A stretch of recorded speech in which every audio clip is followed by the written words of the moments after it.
Well, I hope we're going to have a nice conversation. I don't want to be too didactic, but there are certain topics that I'd like to cover.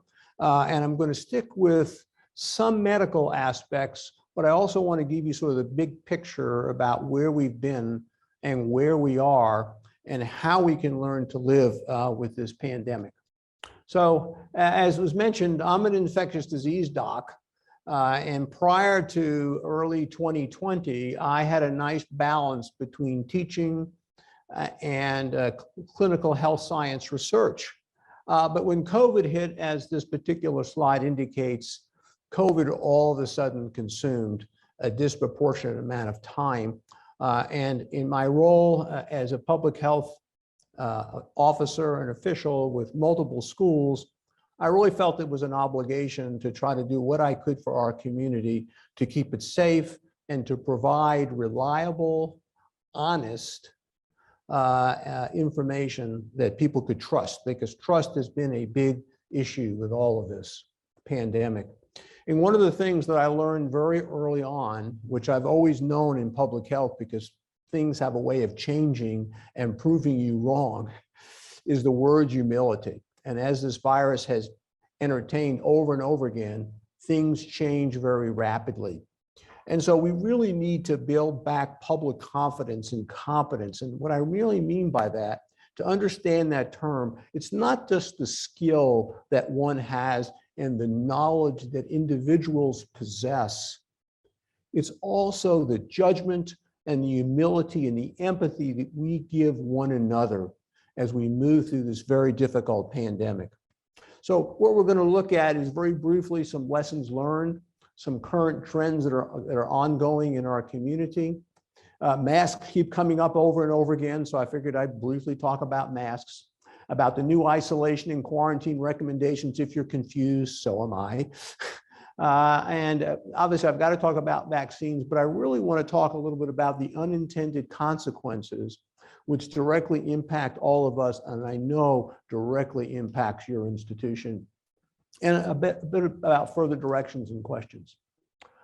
So very briefly, what have we learned about this virus? Well, early on, we didn't realize that this virus can go into the air in patients who had no symptoms. So it found out that very early on, this is very different from the SARS virus we had in 2002, 2003. The old SARS virus, you didn't shed any virus until you developed symptoms. This virus acted very differently. You probably remember the masks saying you don't need to wear it unless you have symptoms, and then all of a sudden we did a 180-degree turnaround. That's because we found out that in fact this virus can be transmitted even if someone doesn't have any symptoms. And the virus can be present up to 48 hours prior to someone developing symptoms. So that was a real game changer. We also learned, because the Asian community, they're used to wearing masks. We weren't. And we found that, at least with the original variants of the virus, that in fact, masks can clearly interrupt transmission. And remember, in the beginning, the only thing we had were masks and social distancing and maybe improving ventilation. We didn't have vaccines, we didn't have antivirals. We really had very limited tools in our toolkit. But the other thing that I emphasized here in red, and that is we lost the public's trust. And let me tell you, that's a big deal. And as the slide indicates, you know, one day you talk about masks always, oh, we're locking down for 6 weeks. People had this COVID mania. Some people were afraid even to get out of their house. When they got their groceries delivered, they had their gloves on. They wiped off all the contents before they actually brought it in the house because we were afraid of this virus because we didn't know a lot about it. And then the question is, did we have the risk calculation? But something that was missing in all of this was basic common sense about how we gave that information to the public. Unfortunately, the CDC, which by the way has many great men and women that are working tirelessly, they had multiple missteps. It was missteps in the beginning because of sending out faulty test kits, which by the way set us back months in terms of testing. And they've had some missteps, mostly around messaging, which has lost the public confidence. That's not a good place for us to be because we need a strong CDC. The other thing I've learned here is the importance of communication. And good communication is the bridge between confusion and clarity. And we've unfortunately had too much confusion. And by the way, we've had too much politics in this as well. Atlanta and Washington, D.C. have been hooked together since the beginning of this pandemic. And unfortunately, politics has had a role in some of the policies and when policies came out from the CDC, and that's not been a very good thing. The other thing we learned is that this particular virus is much more contagious than we thought it was. It's not as bad as the original SARS virus, but it was more contagious than the common flu virus. I'm not going to go through all this. Has to do with some of the therapies that have become available, which have been multiple, which I'm happy to tell you. At the bottom, because we didn't know how to treat this virus, we overused antibiotics, which accelerated the development of resistant bacteria. And the other thing that we noticed, that during surges in the hospital, patient safety was compromised. We saw more adverse events, and what HAI stand for are healthcare associated infections, and those are infections that develop after a patient came in the hospital. We had had tremendous progress in the last decade of reducing healthcare associated infections. Unfortunately, because of the pandemic, a lot of that has been unfortunately rolled back. One thing that, whether or not you like the former administration or not, Operation Warp Speed for vaccines was an enormous success, actually kind of brilliant. And what administration did was they provided multiple vaccine manufacturers who were developing what looked to be promising vaccine. They underwrote their research and development. And if the vaccine didn't make it, the manufacturers were not at a big loss in terms of money. And that really helped. Plus the fact that manufacturers, even before the FDA gave emergency use authorization, actually started the manufacturing process. So when the vaccines were developed, there was vaccine that was ready to ship out. And that was an enormous benefit. We unfortunately didn't have the same Operation Warp Speed for therapeutics. And so some of the antivirals that have recently been approved that you're probably all aware of are still in very short supply, but that's going to be corrected over time. But Operation Warp Speed was an enormous triumph. We learned that we could open schools safely. Our children have suffered enormously during this pandemic. And you know what socioeconomic group has suffered the most? It's the lower socioeconomic group. The disparities and the inequities that we all know about have been amplified because of the pandemic. Children didn't have access to broadband, no one to help them navigate what it was like to have classes on Zoom, have fallen behind 1 to 2 years on their education. Some of them will never make that up. Never make that up. And yet we did create, for most situations, a safe environment to have in-person school. But as you know, there was politics around that as well. Our supply chain is still broken. When this pandemic hit, where do most of our supplies come from? For masks and respirators. They come from China. Anybody here go get those free home testing COVID kits that you could apply for the government? Anybody here got it? Okay. Did you look about where they were manufactured? Most of them were manufactured in China. There was some that was in South Korea, most of them in China. What's going on in China right now? They're having a flare-up of COVID. China, when they do that, they shut down things. Once again, we need multiple sources for our supplies, medications, masks, et cetera, if we're going to plan for future pandemics emerging, but we need a better supply chain. And we've been underinvesting in public health for decades. That's got to stop. And I'll show you a 12-point plan at the end, which if funded, will get us hopefully part of the way. The other thing I have to tell you, I know this is political, not only do we need a strong CDC, we need a strong World Health Organization that's free of politics. I want you to close your eyes just for a minute. Think about if China had been transparent in November or December of 2019. What'd you think about that? But they weren't. They knew what was going on in Wuhan, but didn't tell the outside world until it was too late. And then what happened in January of 2020 was the Chinese New Year. And as you know, there was an enormous amount of travel that was around Chinese New Year. And by that time, the train was out of the station. But imagine if we had an early detection system where we could have figured this out in December of 2019, what the pandemic would hopefully have been averted from what it is now. So we need a strong World Health Organization, and we need all the countries cooperating, because this is not the first new emerging infectious disease. It's going to come.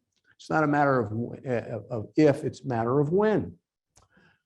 The other thing we've learned, I think that most of you all know, reality check, COVID is not going away. You know, in the beginning, it was hoped it would be like the original SARS in 2002, 2003. It just went away. This one's not. Now, there are 4 common coronaviruses that circulate every year that cause the common cold. Everybody's hope is that when this virus becomes truly endemic, that it'll look more like the common cold than it does early on in the pandemic. Obviously, time will tell. You've probably also seen we now have different ways to name variants. We originally had it out by something called the Pango lineage. I'm not going to go through that. And then we went to Greek letters. And so you're probably very familiar now. We had Delta, which was last summer. And of course, we're at the back end now of the Omicron. I'm afraid we're going to run out of Greek letters. And she, by the way, which is a Greek letter, was skipped over. I sip because of politics, because that's the premier or the president of China. The other thing we've noticed, and actually I sent this to Seth the end of last week, but another interesting variant, if you would, is emerged in the last week or so, and that's the BA.2, okay, which is right up there, okay? It was 11.6% last week. It's now 23% this week. That's what people have called, you know what that's called? Deltacron, okay? Or Deltacron. And the reason is it's got the spike that's from Omicron, but the rest of the virus is Delta. Fascinating. It doesn't look to be any more lethal, but it may be even a little bit more contagious. About 25% of the world now, we're seeing this Deltacron. So it's very interesting how we usually see variants that are completely different. These are 2 variants that sort of mix together. We'll see how that plays out over time. The good news is, as you see from this data on the top right, you can see Omicron went up and it rapidly came down. You can see compared to what happened with last winter, you see how long the surge was. It was a period of months. You see how it kind of was more prolonged, but look what happened with Omicron. Up very quickly and down very quickly. Hospitalizations were down. The good news is that deaths did not come close to approaching previous surges, because it appears the Omicron variant is not as lethal as the previous one. You can see all the numbers are coming down very rapidly. Now, the CDC recently came up with a new metrics to decide if you're low, green, yellow, red. Now, when this new metrics came out, it's based on hospitalization rates, number of new cases in the community. Houston was yellow. Fort Bend County was red. Remember, we are a huge metropolitan area, and we can have uneven infections throughout even the greater Houston area, let alone the whole state. Austin was green when this first came out, and we were yellow. Fort Bend was red. Montgomery County was yellow. I'm happy to tell you, as of today, all 3 of those counties are green. And so if you look at the yellow, it says, if you're at high risk, be careful, basically. Whereas yellow, green is, you kind of begin to resume more normal activity. So that's where we are now, but we need to be vigilant. The other thing that we've learned is that this is a more contagious virus than some other viruses. And I'm going to highlight the red. Measles is kind of like the gold standard for being highly contagious. Now, you're going to hear a number called reproductive number. You've probably seen that in the press. And with the R naught number, that's R0 means is that if I'm in a room with people who are susceptible to an infectious agent, how many people will become infected? So the higher the number, the more contagious the virus. Measles is the, if you would, the gold standard, okay? And depending upon how contagious it is, and by the way, the vast majority of these viruses are transmitted by aerosols. It used to thought with the original SARS-CoV-2, which is COVID, that mostly it was droplets, so stay 6 feet away. We've learned that it's not just by large droplet, but also small droplet, especially if you're indoors with poor ventilation.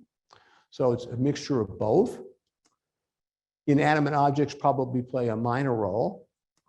So when the original ancestral strain came out, the so-called Wuhan strain, you can see that the reproductive number was around 2.5. Some places they had it as high as 4. And then Delta came about. Or Alpha was first, and then Delta, which each successive variant, we've seen them being more contagious than the other. So then it went up to 5 to 9 from Delta up to 9 for Omicron. And the new Deltacron may be even higher. The higher the R naught number is, the higher the immunity you need in your community to suppress spread. Okay, and so you probably heard in the beginning when we thought the ancestral strain was around 2.5, influenza being a little less than 2 as an example, we thought the herd immunity is probably more closer to 50, 60%. But as these new variants have come around, the number changes. So the goalposts keep moving. And that's also been a point of confusion to the public. But you told us it was going to be 60, 70%. And now you told us it's 85 to 90%. Well, guess what? The virus changed. And so we had to change as well. And so if you look at this conceptually, here's the original Wuhan strain. On the left-hand side is the case fatality rate. And you can see where seasonal flu is. And there was SARS, okay? SARS-CoV-2, which is, of course, it's COVID. Delta, people think it might have been a little bit more serious than it was from the ancestral strain, but Omicron appears to be less virulent. So that's why you see the number go down. But as the case fatality number goes down, here's that reproductive number I talked about. And so you can see Delta was more contagious. Now Omicron's more contagious. We're probably closer to here with the new variant I just mentioned. And here's measles. Okay. Now, if you want to look at other diseases that you may have heard about, there's the original SARS. It was a much more lethal disease than SARS-CoV-2, but it wasn't as contagious.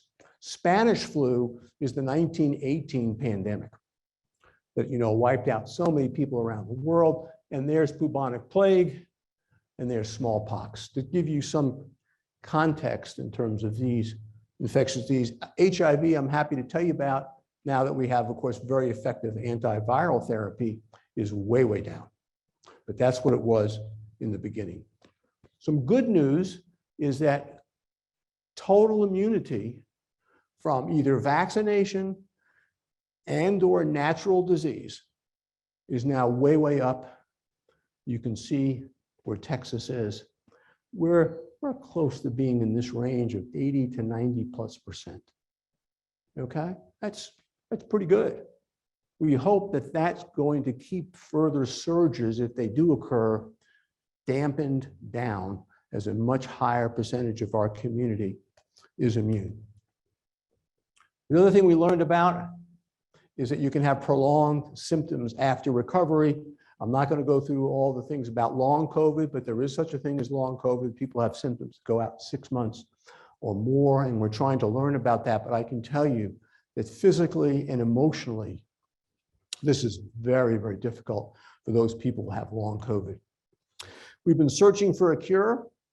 I'm happy to tell you, the only slide I'm going to show you, 2 slides on some of the clinical stuff. By the way, 85+% of people who were infected with SARS-CoV-2, that's COVID-19, they either have no symptoms or they have very mild symptoms, and they do not progress to requiring hospitalization. And so what you hear about, of course, of all those patients being hospitalized, that's that 10+%. There's another 85 to 90% who are either asymptomatic or have very mild symptoms and don't require hospitalization. Those who progress, because here's the viral phase, when you get infected with the virus, the mean incubation period for the original ancestral strain was around 5+ days. With Delta, it was probably closer to 3, and with Omicron, we think, I'm 4. With Omicron, it may be as short as 3 days, just to give you an idea from the time you get exposed to the virus to the time that you develop symptoms. So for those people who have that, they usually, they clear this okay. But there's a certain percentage of people, that 5 to 10%, that go on to develop this terrible we call hyperinflammatory phase. They're the ones that oxygen level drops, they get pneumonia on X-ray, they get cardiac problems, they get kidney problems, they get all the multi-organ problems that you probably heard about with COVID. But that's the minority of patients who get infected with SARS-CoV-2. And depending upon where you are in this continuum, will be dependent upon what therapy you may need.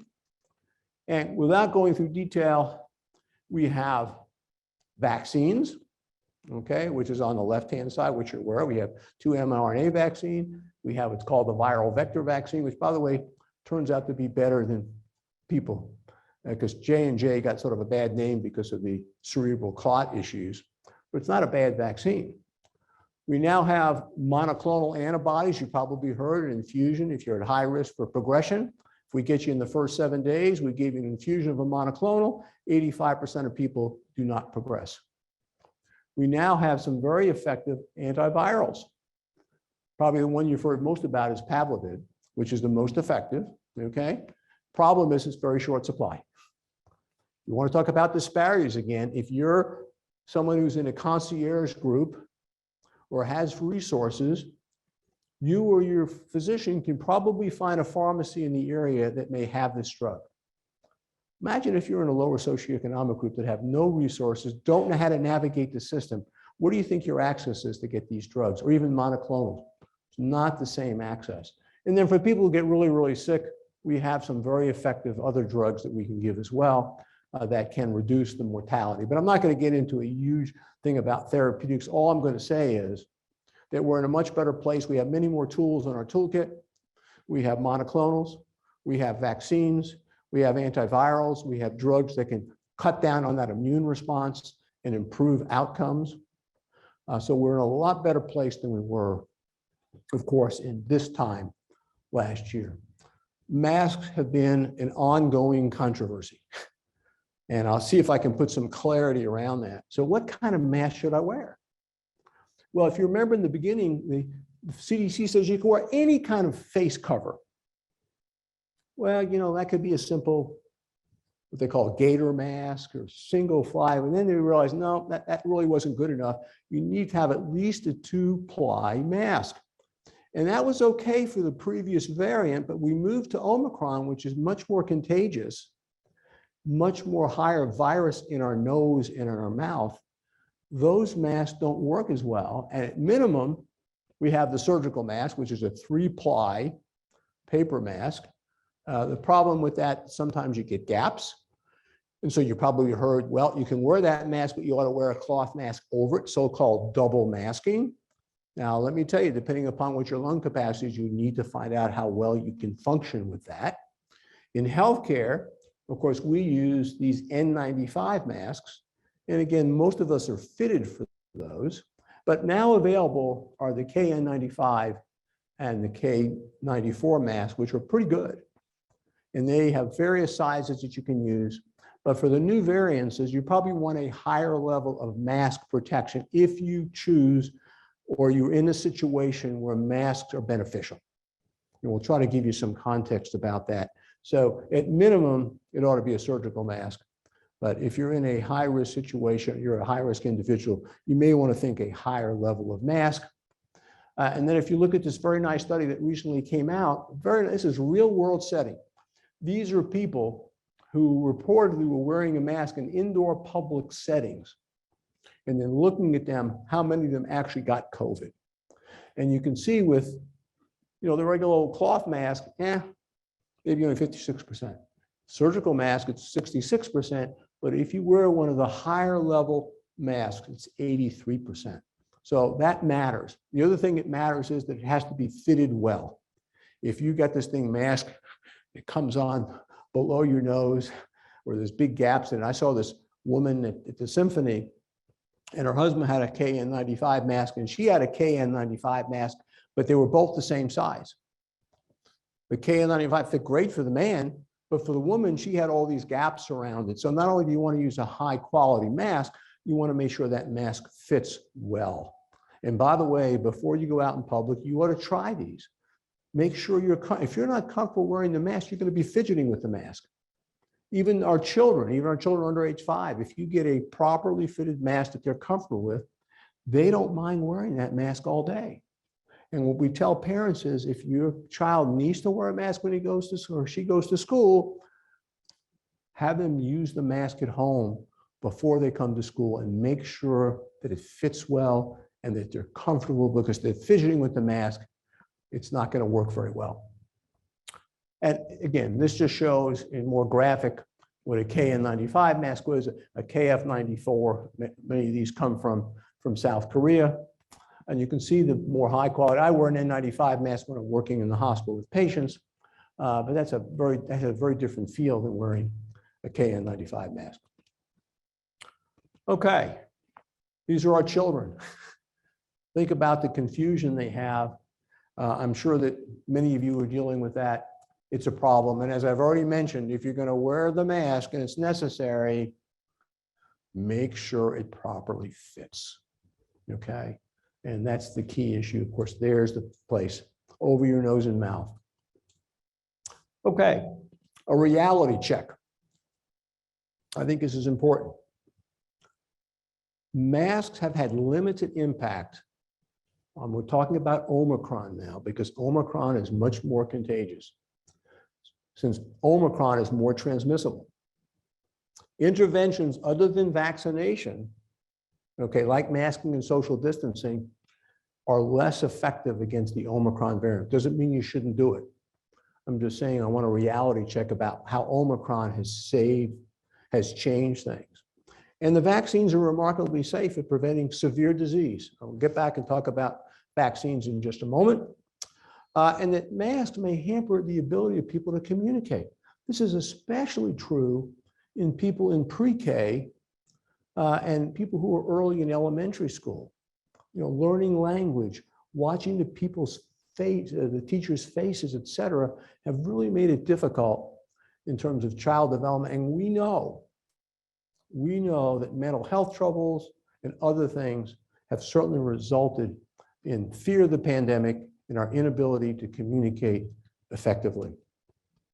Now, I like this particular graphic because it helps, I think, communities think about, okay, when should I be implementing these non-pharmacological interventions, meaning masking and social distancing?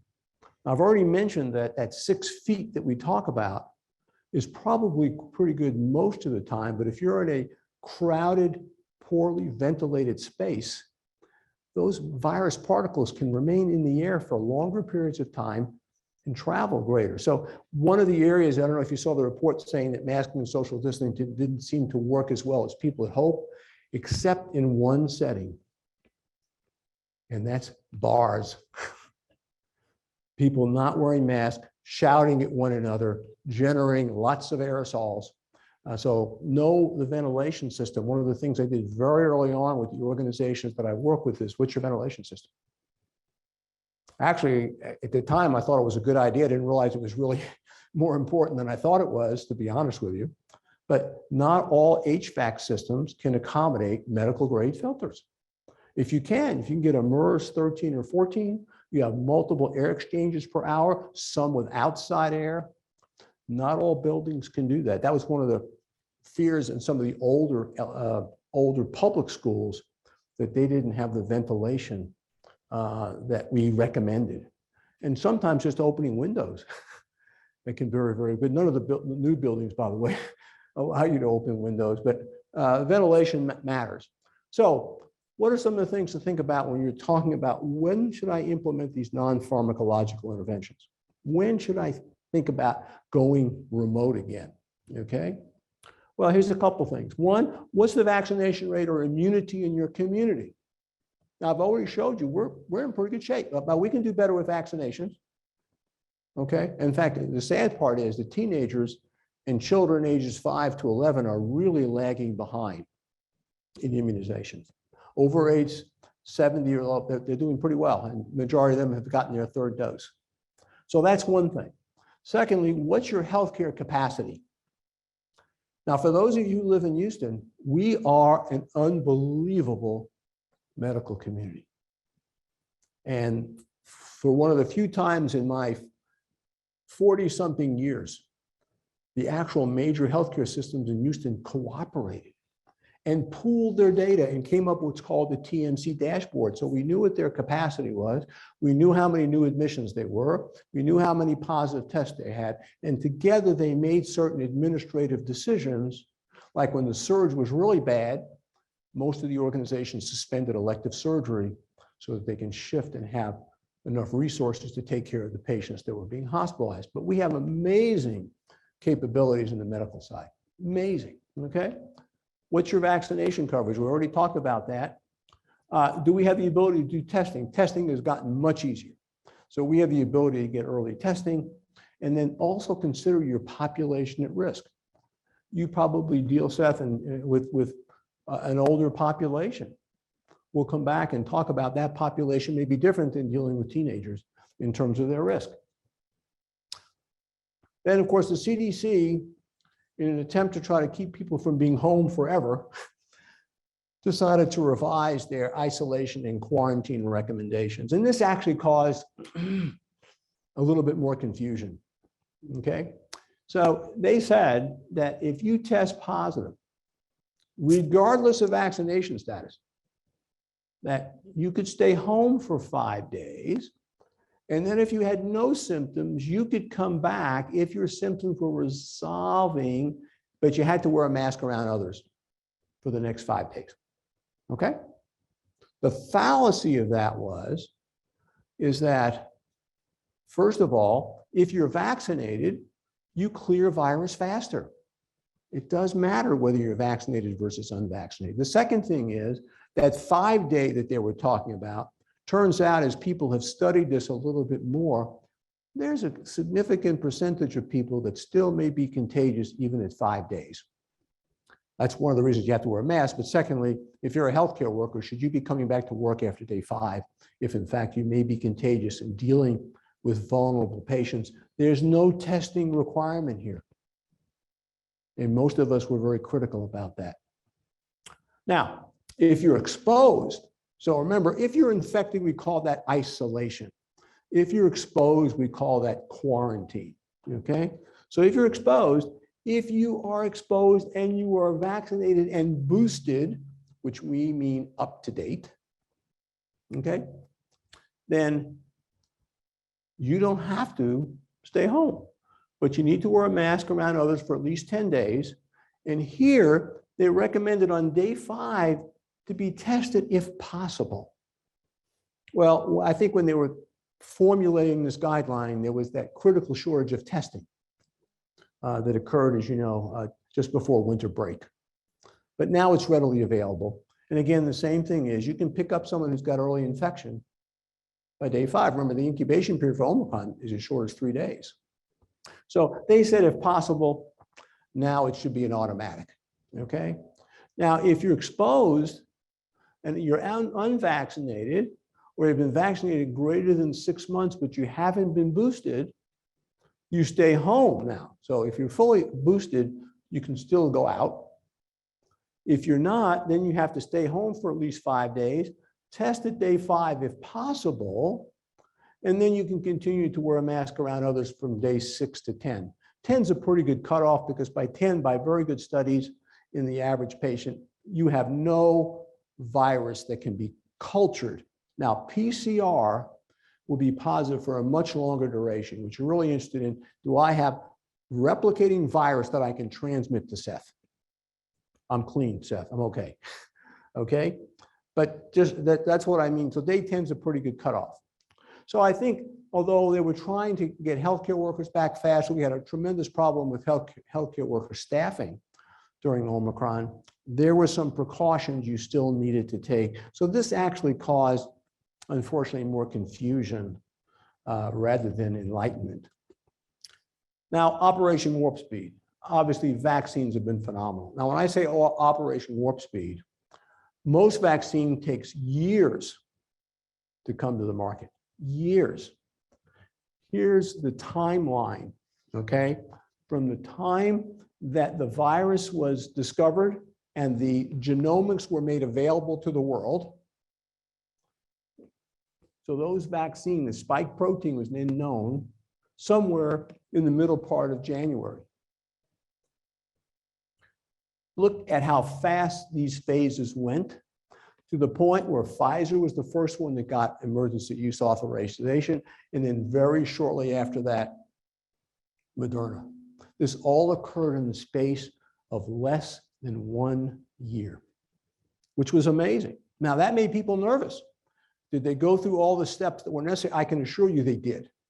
Okay. The big difference is because the government underwrote the manufacturing and the development process, the manufacturers were not exposed to big financial losses.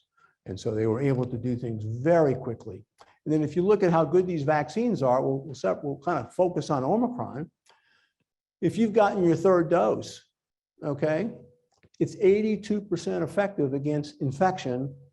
And if you look at hospitalization rates, it's 90% plus effective against preventing hospitalizations. Now, if you look at, and by the way, the big thing that I want to emphasize on this is that getting infection does not mean the vaccine doesn't work. Okay, and you'll keep hearing about breakthrough infections, and I don't like that term because it sort of makes the public think these vaccines don't work. That's not true. It doesn't prevent you from getting mild infection, but it sure as heck prevents you from getting serious disease and dying. And I'll show you that data as we go. So if you look at these graphs here, and we're looking at rates of, on the left-hand side, we're looking at number of cases by vaccination. So you can see, because the Omicron variant is so-called immune evasive. So it sort of bypasses a little bit, it's a mucosal virus, so it can more easily infect the nose and the throat. The question is, does it prevent more severe complications and death, which is on this part of the slide. But on this part of the slide, you can see that even though it's not as good as previous variants of preventing infection, look at the unvaccinated, much, much higher. And then if you want to look at deaths and hospitalization, look at this. Even if you've only gotten 2 doses compared to unvaccinated, look at the differences in deaths. These vaccines are amazingly effective against severe disease and death. And I'll try to put that in perspective. Breakthroughs do not mean failure. I want you to say that again. Breakthroughs do not mean failure of the vaccine, because these vaccines were designed to prevent serious disease, hospitalizations, and death. And to that, they do a very good job. Here's what I talk about viral clearance, why I didn't like the original CDC new revision. You clear virus much faster if you're vaccinated. What does that mean? That means you're not as contagious as long. That means we're going to get less community spread, even if you get a breakthrough case. That's what that means. Okay, so just to give you terminology, up to date means you've had your basic series and a booster if you're eligible. Fully vaccinated means you've had the basic vaccine series. That's why I'm showing you the nomenclature, because it's very confusing to people about what they mean. And these are the vaccines and the schedules. As you know, almost all age groups, at least above age 12, a third dose has been authorized. There's a lot of discussion, as you probably know, about a fourth dose. And the data that's coming primarily out of Israel, which is way ahead of us, and they've been one of the really innovators of studying this, has been mixed. I think at some point in time, perhaps when we're due to get our next flu vaccine, perhaps they'll authorize a fourth dose, especially in people that are older with certain underlying medical problems, which is what Israel is doing now. Now, the other controversy, maybe you hear the controversy about hybrid immunity, that is, I've had natural infection, and nobody gives you credit for it, okay? And that's unfortunate. I'm not going to go through these two articles very carefully, but the bottom line is that natural immunity means something and is helpful. And it's even better if you have natural immunity plus at least one dose of an mRNA vaccine. And it distresses me that the CDC and the FDA won't address this issue, because I think a lot of people who've been reluctant to get vaccinated who have had natural infection, if they were told they only needed one dose, they might be more accepting of getting at least one dose. There are also two new vaccines that are up before the FDA that are so-called protein-based vaccines, that more older technology, which might make people more comfortable if they've been reluctant to get the mRNA vaccine because they're reluctant about how fast they developed. Now, this is a sad slide. If you look at this, the United States, these solid black lines, okay? The top lines show you of the wealthy countries, okay, cumulative deaths for the whole pandemic and through Omicron. And guess who's number one? Seth, who's number one? The United States. Okay. And if you look down at the bottom, share of population that are fully vaccinated, we're last of all the developed countries. Controversy and messaging has impaired our ability to get people vaccinated. And if you look at the share of the population that got that third dose, that booster dose, once again, we're last. And what this study showed, beyond just the statistics I just showed you, that the investigators found that a given country's level of distrust, okay, had the strongest association with infection. That's why I keep coming back about messaging and messaging, because our public does not trust even our best public health officials, partly because of politics. Now, I want to end on this very important slide. And this is the stuff that I think this institute probably has seen. One, we've seen immunization rates decrease. We've seen patients who need preventive health care that are not getting preventive health care, especially if they have chronic illnesses. They're putting off getting certain things in chronic illnesses. We've seen increased domestic violence. I've already mentioned mental health, depression, and suicide. We have more people dying who are teenagers of suicide than dying of COVID. We made some progress with opioid addiction. Unfortunately, that's been reversed, okay? We talked about resistance rates and infections in the hospital, and these last two are important. Burnout and staffing challenges, although it's really acute in healthcare, it's also apparent in other industries as well. And then I've already mentioned the inequities. There's a very well-known group that looks at patient safety issues, primarily around healthcare. And they have a list, their top 10 list of 2022. Their number one concern in terms of patient safety is staffing shortages. If you don't have the right nurse to patient ratio, there are more complications. Number two, COVID effects on healthcare workers' mental health. I cannot tell you the impact, and this is why your institute is so important in trying to deal with all of those.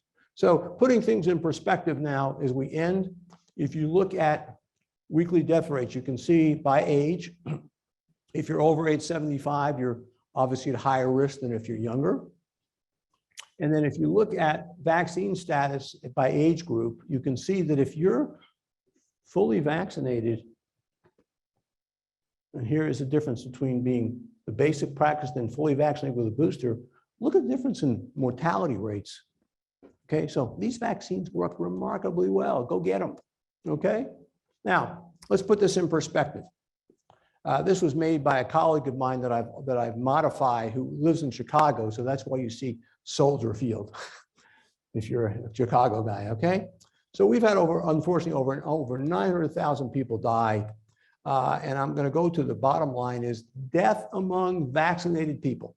That's vaccinated people are up to date, is extremely low at the end of 2021. No more than 1,000 to 2,000 deaths, which of course are too many, but very, very low. And in the UK, they've now seen deaths from COVID to be less than influenza, okay? Now, if you look about who dies, it's generally people these are people who are vaccinated. It's people who have multiple underlying medical problems, not just one, but multiple: kidney disease, heart disease, lung disease, obesity, okay? Some of the biggies. So that gives you an idea who's, and that was back in. So what about car fatalities? Well, we have almost 40,000 people dying car fatalities every year. If you're fully vaccinated, you're certainly less than 5,000 deaths. You're more likely to die in an automobile accident coming to work than you are dying of COVID if you're up to date on your vaccination.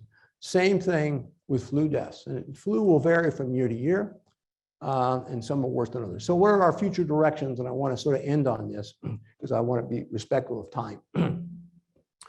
I think post-Omicron, which is kind of where we are now, we have an increasingly immune population when you combine natural immunity with vaccination. And I think it's time for us to begin to pivot from a shared sense of sacrifice where we had lockdowns, where everybody masked, you know, about all the process we went through, to perhaps looking at an individual's risk and have that person make the decision about what they do and do not do. Should masks be optional? Here are some things to consider. Are you in a highly vaccinated situation? Okay. 2, are the medical risks within your household? Okay, so in other words, if you're living with someone who's on cancer chemotherapy, even though you're otherwise fit, you may want to take that into account. Okay, that's important. Is it indoor? Is it outdoor? Outdoor, essentially, you don't need to wear a mask. Okay, what's your tolerance for contracting COVID? Am I over age 65? Am I immunosuppressed? Do I have those multiple underlying diseases that I mentioned in the previous slide? What's your community transmission? Right now, we're in green. We're way, way down. If someone's symptomatic or not feeling well, guess what? Don't go out. Stay home, okay? And certainly 10 days after being discharged, you're probably okay. And if you choose to wear a mask, what mask should I wear? I hope I've convinced you need a high quality mask that properly is fitting. Minimum standard would be a surgical mask, plus minus double masking. And we need to have much better surveillance. Now, we're lucky in Houston. Houston has probably the highest wastewater surveillance of any city in the country. We've been way ahead of the country. And Houston Methodist has its own genomics lab. And so every positive at Houston Methodist has genomic testing. And Houston Methodist is the 3rd largest healthcare system in Houston. So it's a pretty good snapshot of what's going on in Houston. So that's kind of where we are now. These are the things I mentioned about living with COVID, about being prepared, being transparent, having adequate testing, surveillance, regulating indoor air quality. I talked about that. We need funding. One of the things that, you know, this is a global pandemic. There's been inequalities, not in the United States, but to think about the poor countries having access to vaccines. We need to strengthen our research on long COVID. Those people who are suffering the long COVID really knocks them out. And we need to create a permanent cadre of community health workers. I mean, I can't emphasize that enough. We need to expand and support our healthcare workers, create a new post of biosecurity pandemic threats. We need to do things to improve communication so that people regain trust in public health. And we need to have policies and programs to enable schools and child care centers to remain open and safe. We can't go through what we went through before. So here's, you want to beat it? Vaccinations. Get boosted if you have waning immunity. Use masks and other non-pharmacological when risks are high in high-risk situations, and make sure we have adequate supply.